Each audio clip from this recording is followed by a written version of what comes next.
ሄሎ ሄሎ ሄሎ ሄሎ። ሰላም ለእናንተ ይሁን ወገኖቼ፣ ደህና ናችሁ ወይ? እንዴት ናችሁ? ሁሉ ሰላም ነው ወይ?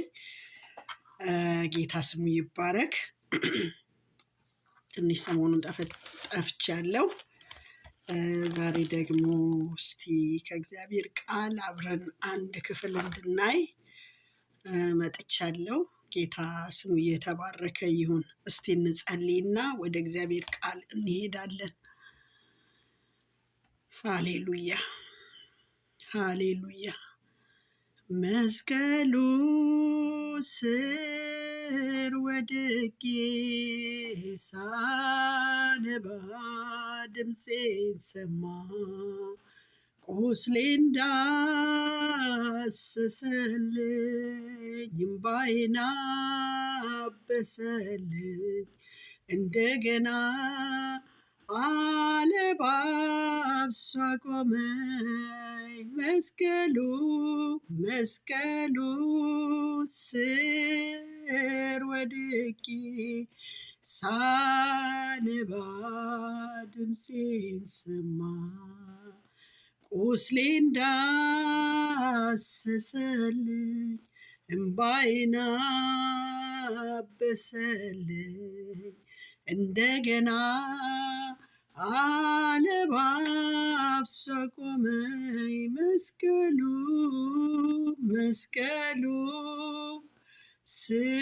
ስር ወድቄ ሳነባ ድምፄን ሰማ፣ ቁስሌ እንዳሰሰልኝ እምባዬን አበሰልኝ። እንደገና አለባብሶ አቆመኝ። ሃሌሉያ። ጌታ ኢየሱስ ስሙ ይባረክ። አባታችንና አምላካችን ሆይ እናመሰግንሃለን። ስለዚህ ሰዓትና ጊዜ ስም እየተባረከ ይሁን። ጌታ አምላክ ሆይ አባ ብለን በፊት ቀርበን ጌታ ሆይ ስንጮህ ጌታ ሆይ ጩኸታችንን የምትሰማ የዘላለም አምላክ ያው እግዚአብሔር መልስ የምትሰጥ እግዚአብሔር ሆይ እንዳንተ ያለ ማንም የለም። ጌታ እግዚአብሔር ስምህንም ባርኳለን፣ እናመሰግንሃለን። አሁንም ደግሞ በፊት ቀርበናል። ጌታ ሆይ በቃልህ ተናገረን፣ ቃልህን በልባችን ላይ አትምልን። በእውነት አንተ አስተምረን፣ አስተማሪ ማንም የለም። መንፈስ ቅዱስ አንተ ነህና በኢየሱስ ስም በዚህ ስፍራ ተገኝተ ለእኔ ለወገኖቼ ቃልህን እንድታስተምረን በኢየሱስ ስም ጸለይን። አባቴና አምላኬ ሆይ አብሮነትህ ያግኘን። እናከብርሃለን፣ እናመሰግንሃለን። በናዝሬቱ በኢየሱስ ስም ስትል ስማን። አሜን። ጌታ ስሙ ይባረክ። ይሄ መዝሙር በጣም ወደ ውስጥ ይመጣ ነበርና ዛሬ በጣም የምወደው መዝሙር ነው። የድሮ መዝሙር ነው ግን በጣም ደስ ይለኛል። ብዙውን ጊዜ የድሮ መዝሙሮችን ነው የምወደው እና እግዚአብሔር ይመስገን የአሁኑንም እንወዳለን፣ ግን የበለጠ በቃ ብዙ ነገር እንትን ይለናል እና የእግዚአብሔር ስም የተባረከ ይሁን። እስቲ ከእግዚአብሔር ቃል ዛሬ እንድንካፈል የፈለግኩት መጽሐፈ ነገሥት ካልዕ ላይ ምዕራፍ 4 ነው። ምዕራፍ 4 አነባለሁኝ በጌታ በኢየሱስ ክርስቶስ ስም። ከነቢያትም ወገን ሚስቶች አንዲት ሴት ባሌ ባሪያህ ሞቷል፣ ባሪያህም እግዚአብሔርን ይፈራ እንደነበር አንተ ታውቃለህ፣ ባለ ዕዳ ልጆቼን ባሪያዎች አድርጎ ሊወስዳቸው መጥቷል ብላ ወደ ኤልሳዕ ጮኸች ይላል። ወደ ኤልሳዕ ጮኸች። በጣም የሚገርመው እዚህ ጋር ቁጥር 1 ላይ ስናየው ከነቢያትም ወገን ሚስቶች አንዲት ይላል። ከነቢያትም ወገን ሚስቶች አንዲት ይላል እና ባሏ ነቢይ እንደነበረ ነው እንግዲህ በዚህ ስፍራ ላይ የምንረዳው። ለምን ከነቢያትም ወገን ይላል፣ ሚስቶች አንዲት ይላል። ከነቢያቶች ውስጥ የአንዱ ሚስት እንደማለት ነው እና እግዚአብሔር መልካም አምላክ ነው። ባሏ እግዚአብሔርን የሚፈራ ሰው ነበረ። በዚህ ስፍራ ላይ እሷም ስትናገር ባሌ እግዚአብሔርን የሚፈራ ሰው ነበር እያለች ስትናገር እናያለን። የእግዚአብሔር ስም ብሩክ ይሁን። ሰው እግዚአብሔርን የሚፈራ ከሆነ እግዚአብሔርን የሚፈራ ሰው ለቤተሰቡ መፍትሄ ነው፣ ለትውልዱ መፍትሄ ነው፣ ለአገሩ መፍትሄ ነው፣ ለብዙ ነገር መፍትሄ ነው። አሜን አሜን። እግዚአብሔር ስሙ የተባረከ ይሁን። እዚህ ስፍራ ላይ ሳነበው ዛሬ ጠዋት ነው ይህን ክፍል ያነበብኩት እና እጅግ በጣም ውስጥ የገባ ለምን ባሏ እግዚአብሔርን የሚፈራ ሴት ባሏ እግዚአብሔርን የሚፈራ ሴት እሱ ወደ ጌታ ሲሄድ እሷ ልጆቿ ለባርነት ሊሸጡ የተዘጋጁበት ማለት ነው። ከችግር የተነሳ ከማጣት የተነሳ ማለት ነው። እግዚአብሔር መልካም አምላክ ነው። አዎ ይፈራ እንደነበረ አንተ ታውቃለህ አለችው። አንተ ታውቃለህ ለነብዩ ስትነግረው አንተ ታውቃለህ፣ መንፈስህ ያውቀዋል እንደማለት ነው። አንተ ባልነግርህም ልትረዳ የምትችልበት የእግዚአብሔር መንፈስ በውስጥ አለ ብላ እምነት ያላት ይመስለኛል። በዚህ ስፍራ ይህች ሴት ሳያት የእግዚአብሔር ስም ብሩክ ይሁን። እንዲህ ያለ እምነት እግዚአብሔር ይስጠን ወገኖቼ። ሃሌሉያ። የሰውን መንፈስ እንኳን መርምሮ በቃ ትክክለኛው መንፈስ የትኛው እንደሆነ ማወቅ መቻል ቀላል ነገር አይደለም። በአሁኑ ዘመን ሰዎች ነቢያቶች የትኛው እውነተኛ ነቢይና የትኛው እውነተኛ ነቢይ እንዳልሆነ እንኳ ሳናቅ እንደዚሁ የምንነዳበት ጊዜ አለ። እግዚአብሔር ከዛ ይጠብቀን። በዚህ ስፍራ ግን ይቺ ሴት ለይታ ያወቀች ሴት ነው የምትመስለው። የእግዚአብሔር ስም ብሩክ ይሁን። ጌታ ስሙ ይባረክ። ሃሌሉያ። አንተ ታውቃለህ ካለችው በኋላ ባለ ዕዳ ልጆቼን ባሪያዎች አድርጎ ሊወስዳቸው መጥቷል ብላ ወደ ኤልሳዕ ጮኸች ይላል። አንዳንድ ጊዜ መጮህ ያስፈልጋል። በችግሮቻችን ላይ አንዳንድ ችግሮች እንድንጮህ የሚያስፈልጋቸው ችግሮች አሉ። የእግዚአብሔር ስም ብሩክ ይሁን። ዝም ብለን የምናሳልፍ ሳይሆን በመጮህ የሚከፈት በር አለ። የእግዚአብሔር ስም ብሩክ ይሁን። ዛሬ የምንጮህበትን ድምፅ እግዚአብሔር ይስጠን።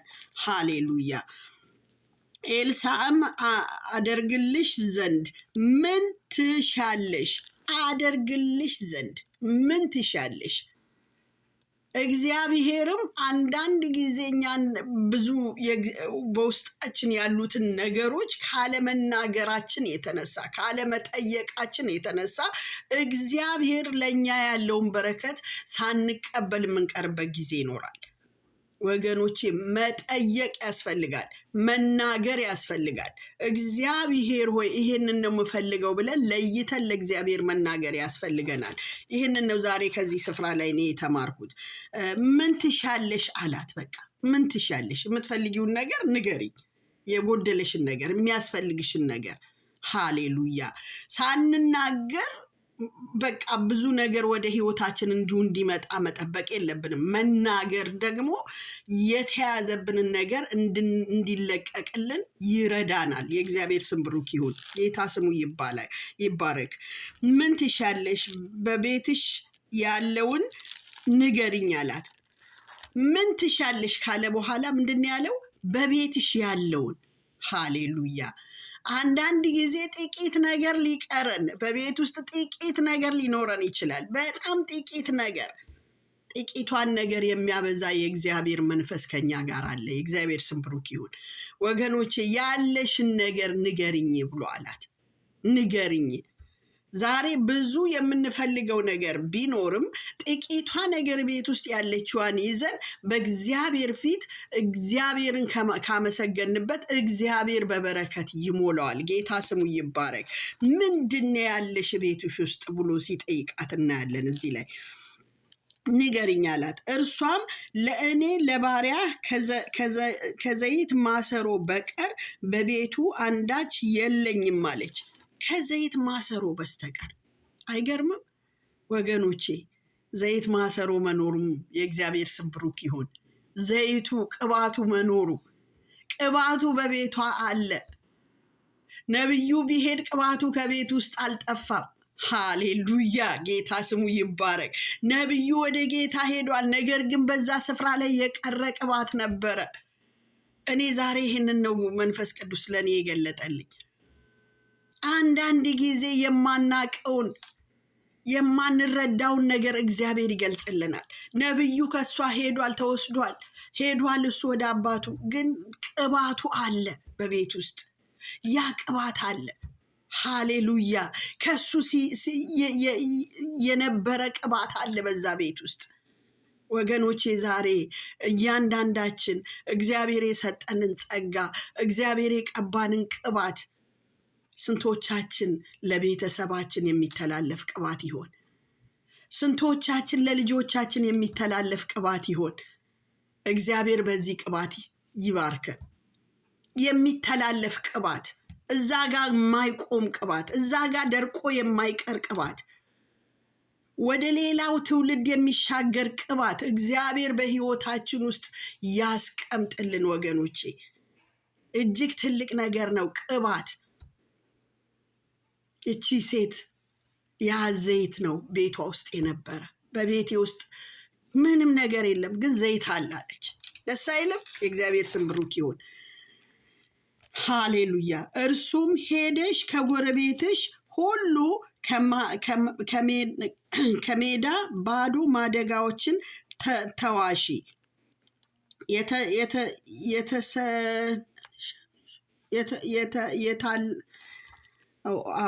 ተዋሺ አታሳንሺም አላት። ሄደሽ ከጎረቤትሽ ሁሉ ማደጋ። የእግዚአብሔር ስም ብሩክ ይሁን። ቅባት ሲፈስ ለጎረቤትም ይተርፋል፣ ወደ ጎረቤትም ራሱ ይተርፋል። የተትረፈረፈ ነገር ማለት ነው። ባዶ የሆነ የጎረቤትን ነገር እንኳን እንሞላለን ማለት ነው። የእግዚአብሔር ስም ብሩክ ይሁን። የጎረቤትም ማደጋ እንድትሞላ ሃሌሉያ። ከራሷ ተርፋ የጎረቤት ማደጋዎችን በሙሉ ሰብስበሽ አንጪ፣ አታሳንሻቸውም ማለት።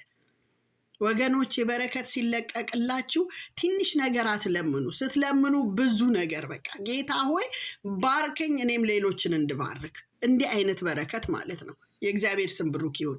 ጌታ ይችላል። ምክንያቱም ከሱ ማደጋ ውስጥ የሚያልቅ ነገር የለም። የእግዚአብሔር ስም ብሩክ ይሁን። ገብተሽም ከአንቺና ከልጆችሽ ኋላ በሩን ዝጊ፣ ወደ እነዚህም ማደጋዎች ሁሉ ዘይቱን ገልብጪ፣ የሞላውንም ፈቀቅ አድርጊው አላት። ያንን በርሽን ከልጆችሽ በስተጀርባ ዝጊ፣ ልጆችሽን አስገብተሽ።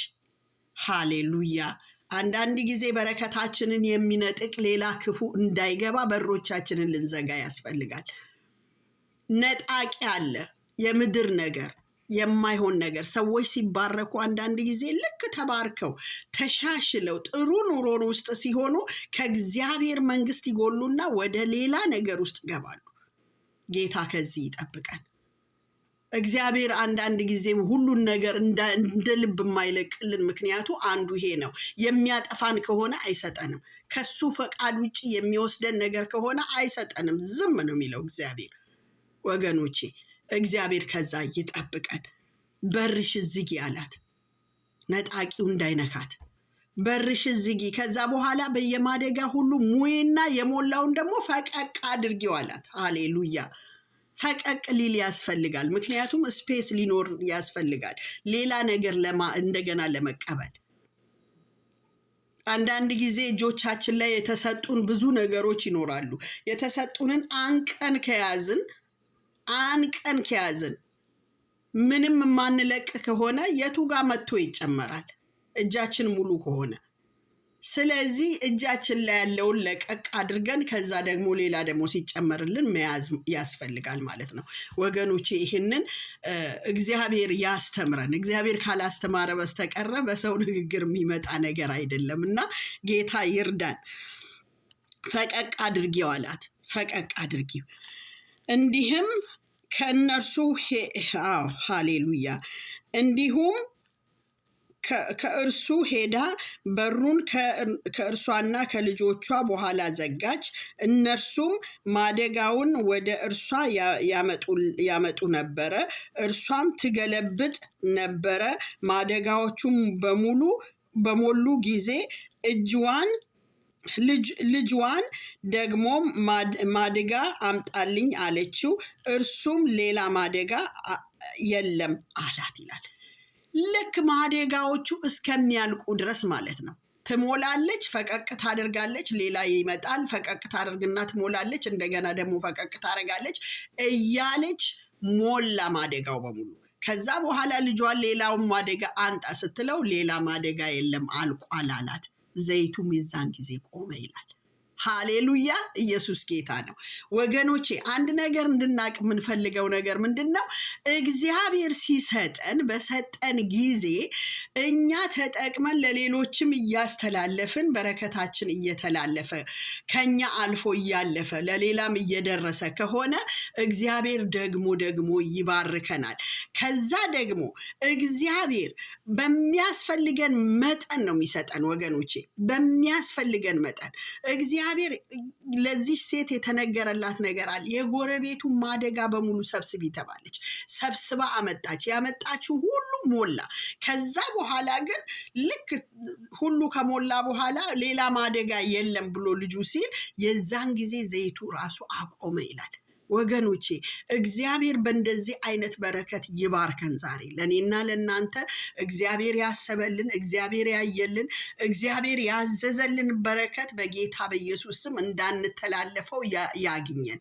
በጌታ በኢየሱስ ስም እንዳንተላለፍ ያግኘን። ጌታ ይርዳን። እኛም ለእግዚአብሔር የምንታዘዝ ሰዎች እንድንሆን እግዚአብሔር ይርዳን።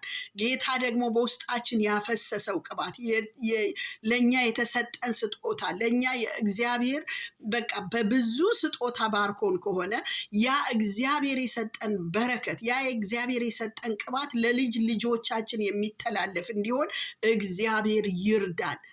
ዛሬ ቅባት፣ አንዳንድ ጊዜ ሰው ቅባት ለራሱ ብቻ መቀባቱን ነው የሚያስበው። ቱ ቢ ኦነስት እኔ ለራሴ መቀባቴን ብቻ አላስብም።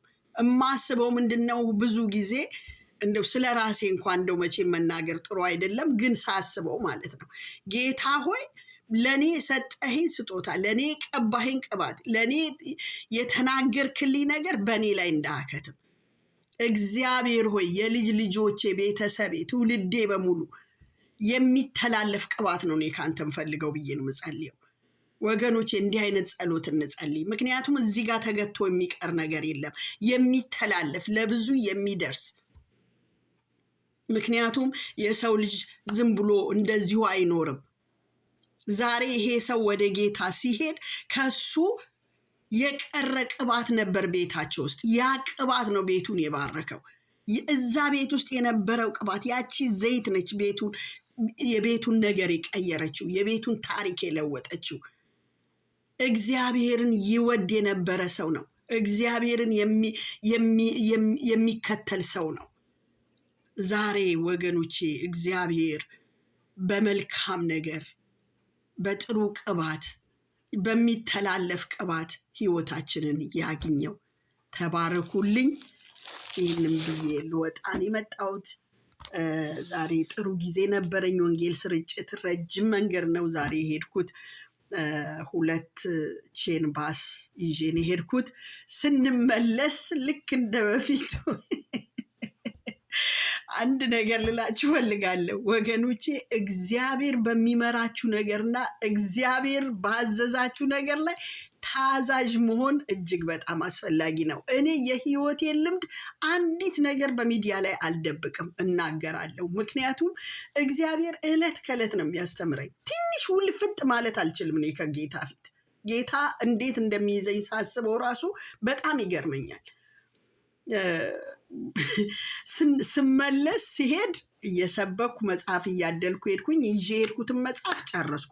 ስመለስ ግን መጽሐፉ የመጨረሻ አንድ ብቻ እጄ ላይ ቀረች ነበረች። የሆነች ሴት መታ ካጠገቤ ስትቀመጥ ያችን አንዷን ለሷ ሰጠው። ከዛ በኋላ በቃ መጽሐፍም የለኝም። በምንድን ነው አሁን ካሁን በኋላ እንደገና እንትን የምለው? እንግዲህ በቃ ይሄን መንገድ ዝም ብዬ ቁጭ ብዬ ልሂድና ለድረስ ቤት ብዬ ቁጭ አልኩ ማለት ነው። አሁን ልክ ከዚህም በፊት እንደሆነው ነገር ማለት ነው። ሄደን ግማሽ መንገድ ከሄድን በኋላ አሁንም ባሱ ሄዶ ፕስ ሲል ምን እንደነካው አይታወቅም። ብቻ ሰውየው አሁን መሪውን ሲይዝ በኢየሱስ ስም እንደገና ሁለተኛ ጊዜ በህይወቴ ሁለተኛ ጊዜ በኢየሱስ ስም ብዬ ስጮህ የኔ ድምፅ ብቻ ባሱን የደባለቀው ማለት ነው።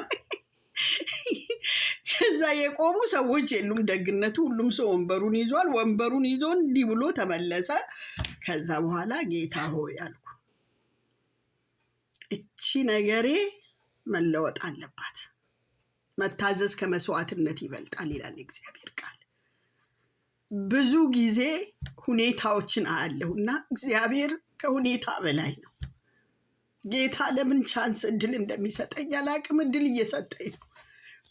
በተለይ በአገልግሎቴ ላይ በምንም ነገር መድከም እንደሌለብኝ በምንም ነገር የሚል ነገር ይሄ የሚያንገራግር ነገር እንዳይኖርብኝ እግዚአብሔር ደግሞ እያሳየኝ ነው እና እግዚአብሔር ምክንያት እንዳለው አውቃለሁ። እግዚአብሔር ትልቅ አምላክ ነው። ጌታ እንደ እግዚአብሔር ያለ ማንም የለም። ዛሬም ድጋሚ እንዳስብ ሆነኩ። ትንሽ እንዳስብ ጌታ ሆይ እኔ የተፈጠርኩት ለአንተ ብቻ ነው ለካ እንድል በቃ እንዳስብ አድርጎኛል። እኔ የተፈጠርኩት ለአንተ ብቻ በቃ እንዳገለግል፣ እንድሮጥ፣ እንድናገር የተፈጠርኩት ለዚህ ብቻ ነው። ለራሴ ምንም ነገር የለኝም። የኔ የምለው ነገር ሁሉ ያንተ ነው። ስለዚህ ጸንቼ በቃ ብዬ መቆም አለብኝ። እያንገራገርኩ አስቸግሬያለሁ ማለት ነው ብዬ ይሄንን ተማርኩ ዛሬ እና እግዚአብሔር ይመስገን። ከዛ በኋላ ደንግጬ በድንጋጤ እንዴት እንደተነሳሁም አላቅም። እንደገና ተነስቼ ባስ ላይ ስናገር ራሱ በቃ እንትን ሆንኩኝ። እንዴት ነው በቃ ጥሩ እንትን ውስጥ አልነበርኩኝም ማለት በቃ አንዳንድ ጊዜ መንፈሳችሁ በቃ በፍርሃት ውስጥ ሆኖ የምትሰብኩት አይነት ስብከት ማለት ነው። በቃ እንደዛ ሆኜ ነው ተነስቼ እንደገና ኢየሱስ ክርስቶስ ይወዳችኋል፣ ጌታ ለእኔና ለእናንተ ሞቷል፣ ደሙን አፍሷል፣ ዋጋ ከፍሎልናል። ወደዚህ ጌታ መምጣት አለብን። ምክንያቱም ኢየሱስ ክርስቶስ አዳኝ ነው። እውነትም ሕይወትም መንገድም እኔ ነኝ፣ ከኔ በቀር ወደ አብ የሚወስድ መንገድ የለም ብሏል እና ወገኖቼ ወደ እግዚአብሔር መንግስት መጨመር አለባችሁ። ስለዚህ ንስሐ ግቡ። ንስሐ መግባት ያስፈልጋል። ቀኑን አናቅም ብዬ ይሄንን ተናግሬ ልክ ይሄን እየተናገርኩ እያለ የባስ መቆሚያ የደረሰ ወረድኩኝ ማለት ነው እና ይሄንን ዛሬ ያጋጠመኝን ሁኔታ ነው የምነግራችሁ። ግን ጌታ ኢየሱስ ክርስቶስ ጌታ ነው። ስሙ የተባረከ ይሁን። አምላካችን የሚተወን አምላክ አይደለም፣ የሚረሳንም አምላክ አይደለም። እንድንሆንለት የሚያስፈልገንን ነገር እንድንሆን ይፈልጋል እግዚአብሔር። በቃ እንድንሆንለት እና ከራሳችን ከስጋችን ጋር መማከር የለብንም። ከራሳችን ነገር ጋር መነጋገር የለብንም። ይህንን እኔ ጌታ አስተምሮኛል። ይህንን ሳልላችሁ ባልፍ ጥሩ አይደለም። መመስከር አለብኝ፣ መናገር አለብኝ። ጌታ ስሙ ይባረክ። ጸልዬ እወጣለሁ። ወገኖቼ ጸልዩልኝ፣ በጣም ጸልዩልኝ። ትልቅ ውጊያ ነው ያለብኝ። እኔ ጸልዩልኝ እና እግዚአብሔር በብዙ ነገር እንዲረዳኝ በቃ ለጌታና ለጌታ ብቻ ሩጫዬ፣ ኑሮዬ፣ ህይወቴ፣ ሙሉ ነገሬ እንደዛ እንዲጠቀለል በቃ ጸልዩልኝ። በጣም ጸሎት ያስፈልገኛል። ምክንያቱም ምንም ነገር እንዳይፈታተነኝ፣ የሚፈታተነኝን እንዳልሰማ፣ እንዳላዳምጥ፣ ወደፊት ብቻ መሮጥም ብቻ እንዲሆን እና ከሴቲቱ ጋር ረጅም ሰዓት ቁጭ ብለን እያወራን መጣሁ። ያ የእግዚአብሔር ጊዜ ነበር። እኔ የእግዚአብሔርን ጊዜ ነው ያጠፋሁት እና አንዳንድ ጊዜ እግዚአብሔር በብዙ መልኩ ያስተምረናል። ጌታ ይሄንን አስተምሮኛል። ጌታ ስሙ ይባረክ። ጸልዬ እወጣለሁ። ሃሌሉያ። እግዚአብሔር ሆይ አመሰግንሃለሁ፣ ስምህን አከብረዋለሁ፣ ከፍ ከፍ አረግሃለሁ። አባቴ አንተ ትልቅ አምላክ ነህ፣ ድንቅ ነህ፣ ጻድቅ ነህ፣ ኃያል ነህ። እግዚአብሔር አንተ አልፋና ኦሜጋ ነህ፣ ኋለኛውም ፊተኛውም ነህ፣ የመጀመሪያውም የመጨረሻውም ነህ። እናከብረሃለን ጌታ እግዚአብሔር። አባ አንተ እርዳን ጌታ ሆይ፣ አቅማችን ሁነን፣ ጉልበት ሁነን ጌታ ሆይ። እግዚአብሔር ሆይ ከአንተ ጋር ኤክስትራ ማይል የምንጓዝበትን የአንተን ኃይል እንድታለብሰን በኢየሱስ ስም እንጸልያለን ጌታ ሆይ። ከስጋና ከደማችን ጋር በምንም እንዳንማከር አንተ ጋር ብቻ ጌታ እግዚአብሔር በኢየሱስ ስም ጌታ ሆይ አንተን እያየን መሮጥ እንዲሆንልን አንተ እርዳን። ስለ ሁሉ እናከብራለን፣ እናመሰግንሃለን፣ እንወድሃለን። የናዝሬቱ ኢየሱስ ስላደረግከው ነገር ሁሉ ጌታ ሆይ በባስ ላይ ዛሬ ደግሞ ጌታ ሆይ የብዙዎች ሰዎች አይምሮ ደስተኛ ሆኖ መጽሐፉንም ወስደው ግማሹ እዛው አይኔ እያየ እያነበቡ በጣም ደስ የሚል ጊዜ ነበርና ጌታ ሆይ አመሰግንሃለሁ። አሁንም እንድቀጥል ጉልበቴን አጽና፣ አቅሜን አበርታ። ይህንን ክረምት ጊዜ ጌታ ሆይ አባ አንተን ላገለግል የምችልበትን ጌታ ሆይ አቅምና ጉልበት እንድታለብሰኝ እኔ ጸልያለሁ። ስለ ሁሉ አከብርሃለሁ። ወገኖቼን የሚያዳምጡትን ደግሞ ጌታ ሆይ እግዚአብሔር ሆይ እያንዳንዳቸውን የሚቀርላቸው ነገር እንዲኖር ጌታ ሆይ የምንናገረው ዝም ብለን አይደለም የምንለፈልፈው። የምንናገረው ነገር ሁሉን እግዚአብሔር ሆይ ለአንተ ክብር እንዲሆን ነው። ጌታ እግዚአብሔር መረዳትን ከምንናገረው ነገር ውስጥ በጌታ በኢየሱስ ስም ለሰው አይምሮ አንተ መረዳትን እንድትሰጥ እንጸልያለን። ስለ ሁሉ እናከብርሃለን፣ እንባርካለን፣ እናመሰግንሃለን። በናዝሬቱ በኢየሱስ ስም ስትል ስማን። አሜን። ጌታ ስሙ ይባረክ። ተባረኩልኝ። ወዳችኋለሁ ወገኖቼ።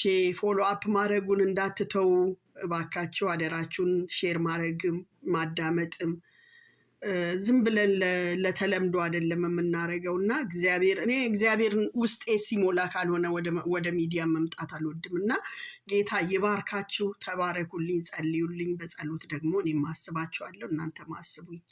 ጌታ ከእናንተ ጋር ይሁን።